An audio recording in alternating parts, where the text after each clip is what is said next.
दोस्तों आज के वीडियो में हम बात करने वाले हैं कि 18 मॉड्यूलर के स्विच बोर्ड में फिटिंग कैसे करते हैं और वायरिंग कैसे करते हैं। जिसमें कि 18 मॉड्यूलर के स्विच बोर्ड में 2 फैन रेगुलेटर, 2 5 पिन सॉकेट, एक 2 पिन सॉकेट है और एक मॉड्यूलर एमसीबी और एक इंडिकेटर है और 8 स्विच है। तो इन सभी को 18 मॉड्यूलर के इलेक्ट्रिक बोर्ड में फिटिंग कैसे करते हैं और इनकी वायरिंग कैसे करते हैं, जिसमें कि हमें फेज और न्यूट्रल की वायरिंग करनी है और हम इसमें अर्थिंग की वायरिंग भी कैसे कर सकते हैं, इन सभी के बारे में जानने वाले हैं। तो वीडियो को लास्ट तक जरूर देखना। वीडियो पसंद आए तो वीडियो को लाइक जरूर करना और चैनल को अभी तक सब्सक्राइब नहीं किया हो तो चैनल को सब्सक्राइब जरूर कर लेना। तो चलिए स्टार्ट करते हैं। तो दोस्तों यह है 18 मॉड्यूलर का इलेक्ट्रिक बोर्ड, जिसमें कि हमें स्विच, सॉकेट, फैन रेगुलेटर और इंडिकेटर फिटिंग करने हैं। इसमें कि हमारे पास है यह 2 फैन रेगुलेटर, जो कि एक फैन रेगुलेटर है 1 मॉड्यूलर का और एक फैन रेगुलेटर है 2 मॉड्यूलर का। और उसके बाद हमारे पास है यह 2 5 पिन सॉकेट, जो कि दोनों ही 6 एम्पियर के 5 पिन सॉकेट हैं। और उसके बाद है यह 2 पिन सॉकेट और उसके बाद है यह मॉड्यूलर एमसीबी और एक इंडिकेटर है। इसमें मॉड्यूलर एमसीबी 20 एम्पियर की है। तो इसमें हमें 18 मॉड्यूलर का इलेक्ट्रिक बोर्ड है, इसलिए हमें 15 से 20 एम्पियर तक की मॉड्यूलर एमसीबी यूज़ करनी है, जिसमें कि हम 16 एम्पियर की भी यूज़ कर सकते हैं।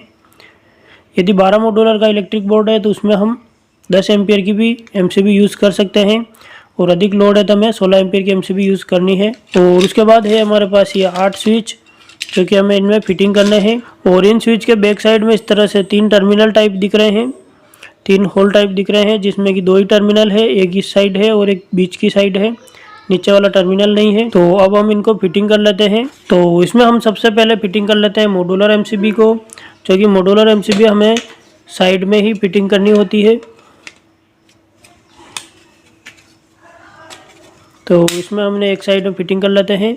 और अब हम इसमें फिटिंग कर लेते हैं फैन रेगुलेटर को, जिसमें कि पहले हम इस फैन रेगुलेटर को फिटिंग करते हैं, जो कि यह 1 मॉड्यूलर का है। तो इस तरह से फिटिंग हो गया है। और अब हम इसमें कर लेते हैं 2 मॉड्यूलर वाले फैन रेगुलेटर को,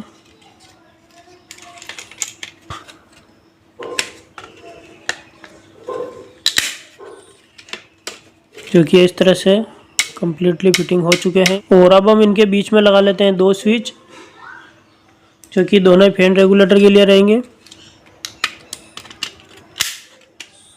तो इस तरह से इसमें फिटिंग हो गई है 2 स्विच, 2 फैन रेगुलेटर। और अब हम इसमें फिटिंग कर लेते हैं 5 पिन सॉकेट को, जो कि 5 पिन सॉकेट को हमें नीचे की साइड ही फिटिंग करना होता है, जिससे कि हमें प्लग लगाने में दिक्कत नहीं रहे। तो उसमें हम यहाँ पर लगा लेते हैं 5 पिन सॉकेट को, एक कोने में फिटिंग कर लेते हैं और दूसरे 5 पिन सॉकेट को इस साइड कोने में फिटिंग कर लेते हैं। तो इस तरह से इसमें फिटिंग हो चुके हैं दोनों 5 पिन सॉकेट। और अब हम बीच में फिटिंग कर लेते हैं दोनों 5 पिन सॉकेट के लिए 2 स्विच।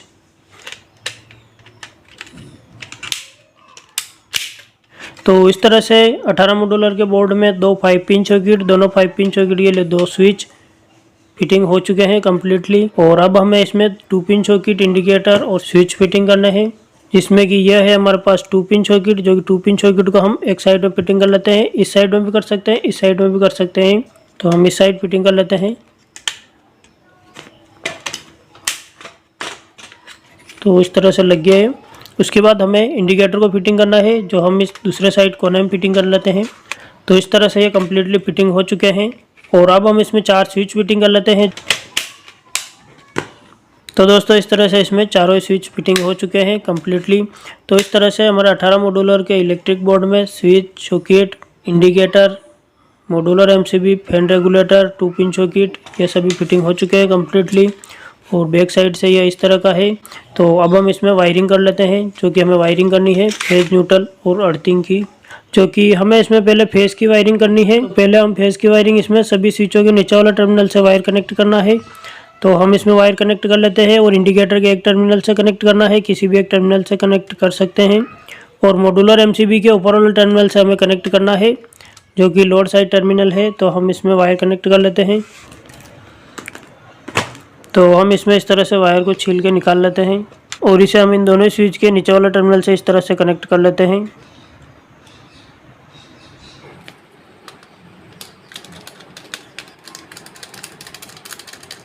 तो इस तरह से ये इसमें कनेक्ट हो चुका है। और उसके बाद हमें इस वायर के दूसरे सिरे को इन ऊपर वाले किसी भी स्विच के नीचे वाले टर्मिनल से कनेक्ट करना है।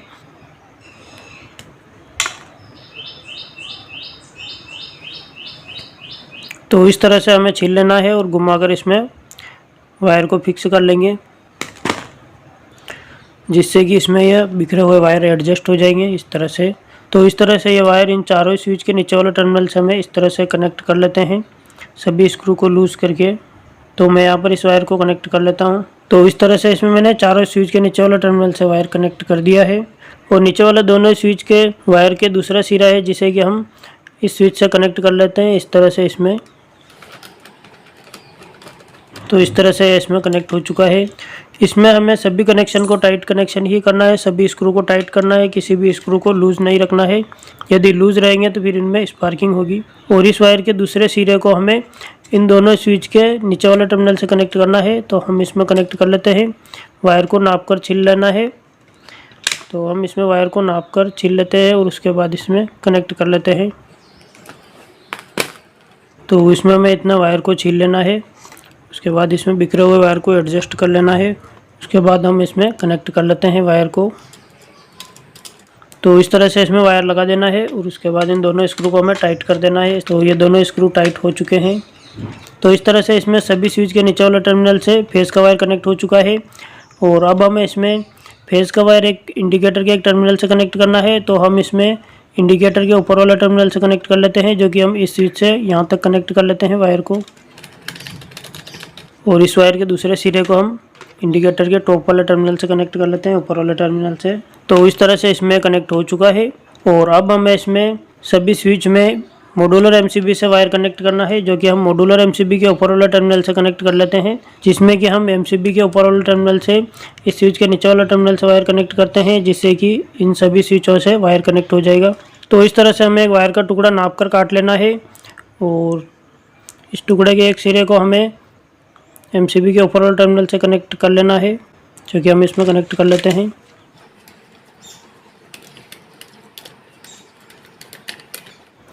तो इस तरह से ये कनेक्ट हो चुका है। और यहाँ से होते हम इस स्विच के नीचे वाले टर्मिनल से कनेक्ट कर लेते हैं। तो दोस्तों इस तरह से इसमें फेस का वायर कम्प्लीटली कनेक्ट हो चुका है, जो कि मॉड्यूलर एमसीबी के टॉप वाले टर्मिनल से, ऊपर वाले टर्मिनल से, इन दोनों स्विच के बीच वाले टर्मिनल से, और यहाँ से होते हुए इन चारों स्विच के बीच वाले टर्मिनल से कनेक्ट हो चुका है। और इस स्विच से होते हुए इंडिकेटर के एक ऊपर वाले टर्मिनल से कनेक्ट हो गया है। और इस स्विच से होते हुए इन दोनों स्विच के नीचे वाले टर्मिनल से कनेक्ट हो चुका है। और अब हम इसमें स्विच से सॉकेट का वायर कनेक्ट कर लेते हैं और फैन रेगुलेटर से स्विच का वायर कनेक्ट कर लेते हैं। तो इसमें हमें फैन रेगुलेटर के दो वायर में से किसी भी एक वायर को स्विच के ऊपर वाले टर्मिनल से कनेक्ट करना है और दूसरे वायर को सीलिंग फैन के पंखे के एक वायर से कनेक्ट करना है। और पंखे में जो दूसरा वायर बचता है उसे न्यूट्रल से हमें डायरेक्ट कनेक्ट करना होता है।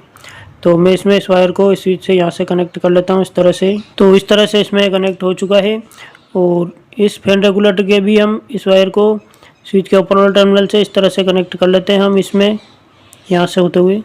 तो इस तरह से इसमें फैन रेगुलेटर से स्विच के ऊपर वाले टर्मिनल से कनेक्ट कर दिया है।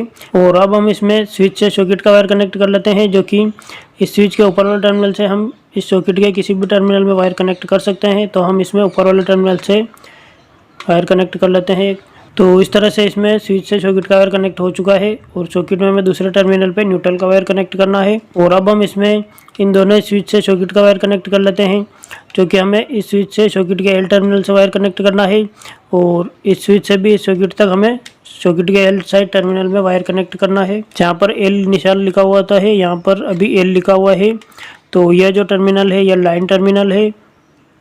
और इसमें भी यह जो टर्मिनल है यह लाइन टर्मिनल है।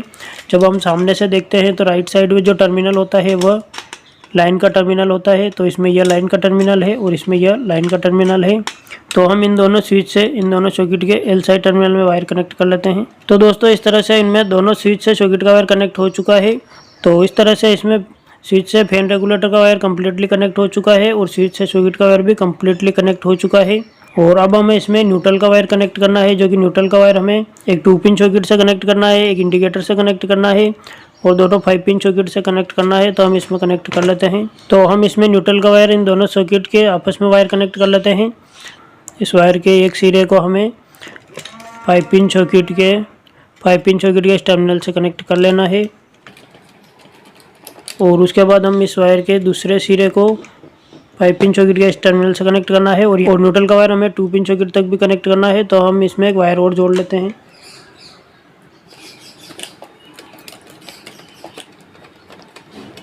और इस वायर के दूसरे सिरे को हमें 2 पिन सॉकेट के एक टर्मिनल से कनेक्ट करना है और यहाँ से हमें इंडिकेटर तक भी एक न्यूट्रल का वायर कनेक्ट करना है। तो हम इसमें एक वायर और जोड़ लेते हैं, कनेक्ट कर लेते हैं। और न्यूट्रल का वायर जो होता है सभी उपकरण में डायरेक्ट ही कनेक्ट होता है। तो इस तरह से इसमें कनेक्ट हो चुका है और इसमें इस वायर के दूसरे सिरे को हम इंडिकेटर के एक टर्मिनल से कनेक्ट कर लेते हैं। तो दोस्तों इस तरह से इसमें हमारा 18 मॉड्यूलर के इलेक्ट्रिक बोर्ड में न्यूट्रल का वायर भी कम्प्लीटली कनेक्ट हो चुका है, जो कि 2 पिन सॉकेट, 5 पिन सॉकेट के दोनों न्यूट्रल टर्मिनल और इंडिकेटर के एक टर्मिनल से कनेक्ट हो चुका है। और अब हमें इसमें अर्थिंग का वायर कनेक्ट करना है। अर्थिंग का वायर 5 पिन सॉकेट के टॉप वाले टर्मिनल से ही कनेक्ट होता है, जिसमें कि 5 पिन सॉकेट में ये दोनों ही टॉप वाले टर्मिनल है। तो हम इसमें अर्थिंग का वायर कनेक्ट कर लेते हैं। तो दोस्तों इस तरह से 5 पिन सॉकेट के दोनों टॉप वाले टर्मिनल से हमने अर्थिंग का वायर भी कनेक्ट कर दिया है, जो कि इसमें हम किसी भी एक टर्मिनल से अर्थिंग का वायर, मेन सप्लाई में जो अर्थिंग का वायर होता है उसे हम कनेक्ट कर सकते हैं, जिससे कि दोनों 5 पिन सॉकेट में अर्थिंग का वायर कनेक्ट हो जाएगा। तो इस तरह से 18 मॉड्यूलर के इलेक्ट्रिक बोर्ड में फेज, न्यूट्रल और अर्थिंग की वायरिंग कंप्लीट हो गई है। और अब हमें इसमें कनेक्ट करना है मेन सप्लाई का फेज का वायर, न्यूट्रल का वायर और अर्थिंग का वायर। तो हम इसमें देख लेते हैं कि फेज, न्यूट्रल और अर्थिंग का वायर कैसे कनेक्ट होगा। तो इसमें फेज का वायर जो कनेक्ट करना है हमें मॉड्यूलर एमसीबी के जो नीचे वाला टर्मिनल है, जो लाइन का टर्मिनल है, उसमें कनेक्ट करना है। तो इसमें जो नीचे वाला टर्मिनल है इसमें हमें फेज का वायर कनेक्ट करना है। मेन सप्लाई से जो फेज का वायर आता है उसे कनेक्ट करना है। तो फेज की सप्लाई एमसीबी को जैसे हम ओपन करेंगे, जैसे ही हम एमसीबी को ऊपर करेंगे, चालू करेंगे इस तरह से, तो फेज की सप्लाई सभी स्विचों में कनेक्ट हो जाएगी और सभी स्विचों के साथ इंडिकेटर में भी कनेक्ट हो जाएगी। और जैसे हम एमसीबी को बंद करेंगे तो सभी स्विचों में फेज की सप्लाई बंद हो जाएगी। और उसके बाद हमें इसमें मेन सप्लाई का न्यूट्रल का वायर कनेक्ट करना है, जो कि हमें न्यूट्रल का वायर इस न्यूट्रल से कनेक्ट करना है, जो कि हम इस टर्मिनल से भी कनेक्ट कर सकते हैं, इंडिकेटर के एक टर्मिनल से, जिससे कि यहाँ से होते हुए सप्लाई 2 पिन सॉकेट और 5 पिन सॉकेट में कनेक्ट हो जाएगी। या फिर हम 5 पिन सॉकेट के इस टर्मिनल से भी कनेक्ट कर सकते हैं मेन सप्लाई का न्यूट्रल का वायर। मेन सप्लाई का न्यूट्रल का वायर हमेशा डायरेक्ट ही कनेक्ट होता है। तो मेन सप्लाई का न्यूट्रल का वायर हमें इन चारों टर्मिनल में से किसी भी एक टर्मिनल से कनेक्ट करना है। और उसके बाद हमें कनेक्ट करना है अर्थिंग का वायर। तो अर्थिंग के लिए इलेक्ट्रिक बोर्ड में ये 2 ही टर्मिनल है, जो कि 5 पिन सॉकेट के टॉप वाले टर्मिनल है। तो इन दोनों टर्मिनल में से किसी भी एक टर्मिनल में हमें अर्थिंग का वायर कनेक्ट कर देना है, जो कि मेन सप्लाई का अर्थिंग का वायर होता है, जिससे कि इन दोनों टर्मिनल में अर्थिंग की सप्लाई कनेक्ट हो जाएगी। तो इस तरह से हम इसमें इलेक्ट्रिक बोर्ड में फेज, न्यूट्रल और अर्थिंग का वायर कनेक्ट कर सकते हैं। और उसके बाद इसमें सप्लाई वायर कनेक्ट करने हैं, जो इसमें 2 फैन रेगुलेटर लगे हुए हैं। तो दोनों फैन रेगुलेटर से हमें 2 फैन कनेक्ट कर सकते हैं हम, जिसमें से हम एक फैन रेगुलेटर से एक वायर को सीलिंग फैन के एक वायर से कनेक्ट करना है। और उसके बाद जो पंखे में दूसरा वायर बचता है उसे हमें मेन सप्लाई के न्यूट्रल वायर से कनेक्ट करना होता है, जो कि हम यहाँ से भी कनेक्ट कर सकते हैं। और इस फैन रेगुलेटर से भी हमें इसी तरह से वायर कनेक्ट करना है। और उसके बाद है इसमें यह 4 स्विच। तो चारों स्विच में से जो एक स्विच है यह 2 पिन सॉकेट के लिए हो गया।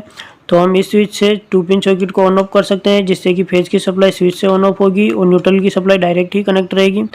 और उसके बाद इसमें है यह 3 स्विच और बच रहे हैं, जो कि होल्डर या ट्यूबलाइट के लिए हैं, जिसमें कि हम एक होल्डर या 2 ट्यूबलाइट लगा सकते हैं, या फिर 2 होल्डर या 1 ट्यूबलाइट लगा सकते हैं, या फिर तीनों ही होल्डर या फिर तीनों ही ट्यूबलाइट भी लगा सकते हैं, जो कि लाइट के लिए है तीनों ही स्विच। तो इसमें हमें लाइट का एक वायर हमें स्विच से कनेक्ट करना है और लाइट का हमें दूसरा वायर डायरेक्ट न्यूट्रल से कनेक्ट करना है। और इसमें अगला जो है यह इंडिकेटर है। इंडिकेटर में फेज का वायर और न्यूट्रल का वायर दोनों वायर डायरेक्ट ही कनेक्ट रहते हैं, जिससे कि जब तक सप्लाई ऑन रहेगी, जब तक इलेक्ट्रिक बोर्ड में सप्लाई ऑन रहेगी, तब तक यह इंडिकेटर ग्लो होता रहेगा। और उसके बाद इसमें जो नीचे वाले दोनों ही स्विच हैं, इनमें से हमें स्विच के ऊपर टर्मिनल से दिया है 5 पिन सॉकेट के लाइन साइड में, और न्यूट्रल साइड में डायरेक्ट न्यूट्रल का वायर कनेक्ट हुआ है, और टॉप वाले टर्मिनल में अर्थिंग का वायर कनेक्ट हुआ है, जो कि डायरेक्ट ही कनेक्ट हुआ है। तो हम इसमें 5 पिन सॉकेट को में 3 पिन प्लग लगा सकते हैं और इस स्विच से हम इसे